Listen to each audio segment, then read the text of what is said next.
Assalamualaikum warahmatullahi wabarakatuh. Annyeonghaseyo, balik lagi dengan aku Roro Dia Janisa. Apa kabar semuanya? Pasti baik-baik aja kan? Selama masa pandemi ini semoga kita selalu semangat untuk tetap beraktivitas walaupun harus di rumah aja. Sama aja kayak aku lagi senang banget belakangan ini karena aku baru aja nyentuh 1000 subscriber.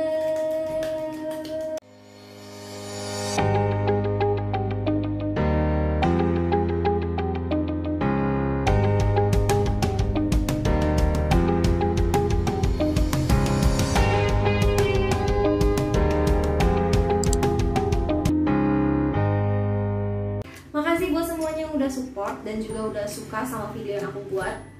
Aku bisa seperti ini karena dukungan dari kalian juga yang udah komen, yang udah like.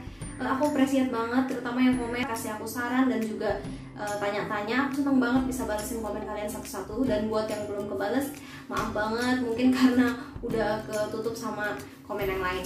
Ya udah langsung aja kali. Hari ini aku bikin video yang menurut aku informatif dan kalian juga mesti tahu sebagai K-popers, terutama K-popers yang baru yang belum ngerti-ngerti banget masalah yang namanya program musik di Korea.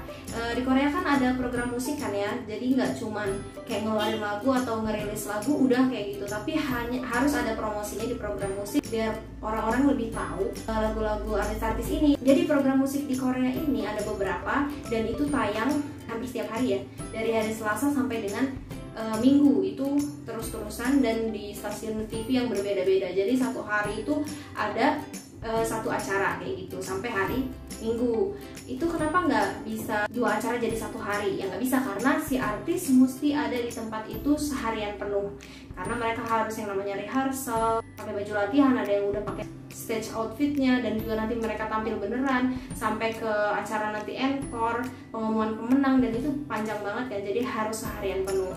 Nah, kali ini aku bakal bahas apa aja sih syarat-syarat dan kriteria yang diperluin si artis untuk bisa menang di acara program musik tersebut. Kayak gitu, karena sebenarnya ini banyak masih nanya-nanya kenapa artis saya bisa menang di sini tapi nggak bisa menang di sini, dan kenapa ada artis yang nggak masuk nominasi di sini tapi bisa masuk nominasi di sini kayak gitu. Aku bakal bahas satu-satu ya. Di hari pertama, yaitu di hari Selasa, ada yang namanya SBS The Show. Ini ditayangin di SBS MTV. Bukan di channel SBS yang TV nasional ya, tapi kayak channel TV kabelnya SBS gitu lah. Apa aja sih syaratnya? Syarat utamanya yang harus dipunya oleh si artis biar bisa masuk nominasi dan juga bisa jadi pemenang adalah si artis harus datang ke acara tersebut. Jadi wajib banget ya datang, kayak attendance event gitulah. Nah di sini artis yang udah besar biasanya itu udah nggak datang lagi ke acara ini. Makanya di sini banyak artis rookie atau artis yang belum terlalu didengar namanya tapi bisa menang di acara ini, sedangkan di musik yang lain belum tentu bisa menang karena itu kesempatannya lebih tinggi di sini. Nah apa aja syaratnya atau poin-poinnya? Poinnya itu maksimal 10.000, 40% dari digital, 10% dari fisiknya. Fisik ini penjualan album ya, 20% dari viewers di MV mereka di YouTube. Terus 15% ini dari expert atau kayak jurinya dari atau pihak SBS-nya lah kayak gitu. Terus 5%-nya dari pre-vote. Nah pre-vote ini kalian bisa buka di aplikasi Startpass ya. Nah ini bisa terbuka untuk international fans. Jadi untuk international fans nggak usah khawatir nggak bisa nge-vote, kalian bisa nge-vote di SBS The Show ini.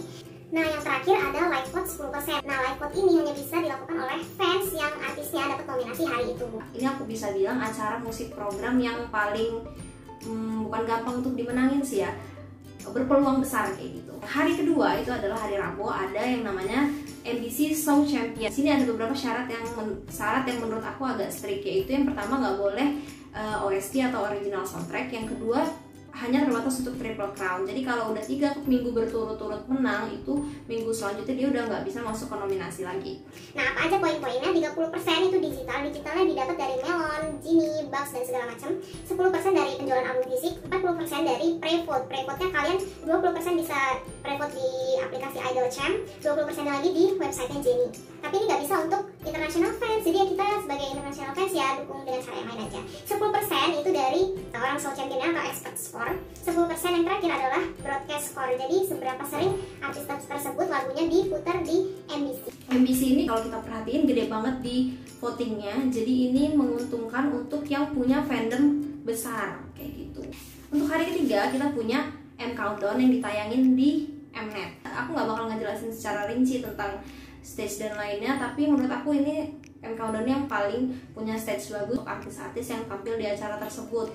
Ada pre-recordnya segala macem, itu menambah kesan epic banget. Cuman yang aku sayangin di acara ini kebanyakan idol itu masih lip sync. Nah, itu mungkin keinginan dari M Countdown ya, kita nggak tahu. Tapi kalau kalian perhatiin ya, itu hampir semua lah ya kayak gitu ya, nggak nyanyi secara live. Acara ini artis tersebut, untuk syaratnya ya, artis tersebut harus promo lagunya di program musik. Jadi kalau cuman kayak ngeluarin lagu tapi dia nggak pakai promo ke program musik atau yang sebagainya, itu nggak bisa masuk ke nominasi M Countdown ini. Terus nggak bisa OST juga dan hanya terbatas Triple Crown. Apa aja syaratnya? Ini poinnya ada 11.000 total maksimal ya.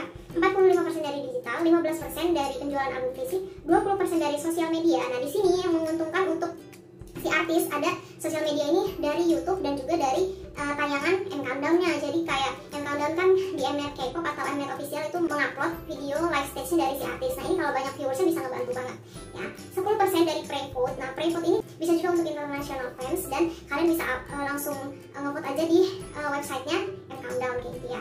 Terus 10% dari broadcast score dan 10% terakhir dari live vote. Dan live vote ini sama aja kayak The Show tadi, hanya yang untuk masuk ke nominasi. Jadi M Countdown ini menurut aku hampir mirip juga kayak attendance event, aku bisa bilang, karena hampir semua yang menang di situ pasti yang datang di acara itu hari itu. Dan kita udah tahu ya M Countdown atau Mnet itu ada masalah dengan yang namanya YG Entertainment dan juga SM Entertainment. Aku nggak tahu masalahnya apa, tapi artis-artis dari perusahaan ini biasanya nggak tampil di program musik M Countdown. Jadi ini menguntungkan untuk artis lain di luar dua agensi besar ini untuk menang kalau comebacknya di saat yang bersamaan kayak gitu. Aku nggak tahu ini dari kapan mulainya dan nggak tahu akan berakhir sampai kapan.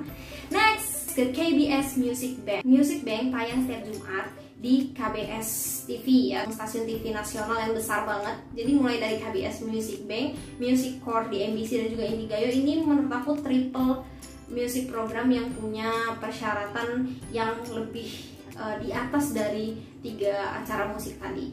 Nah, untuk Music Bank ini sama aja nggak boleh OST atau original soundtrack, nggak bisa yang lagunya dirilis dari program audisi atau variety show. Kayak misal kita ambil contoh lagu yang dirilis dari Produce 101, kayak dari variety show yang kayak Infinity Challenge, itu nggak bisa masuk ke nominasi dari Music Bank.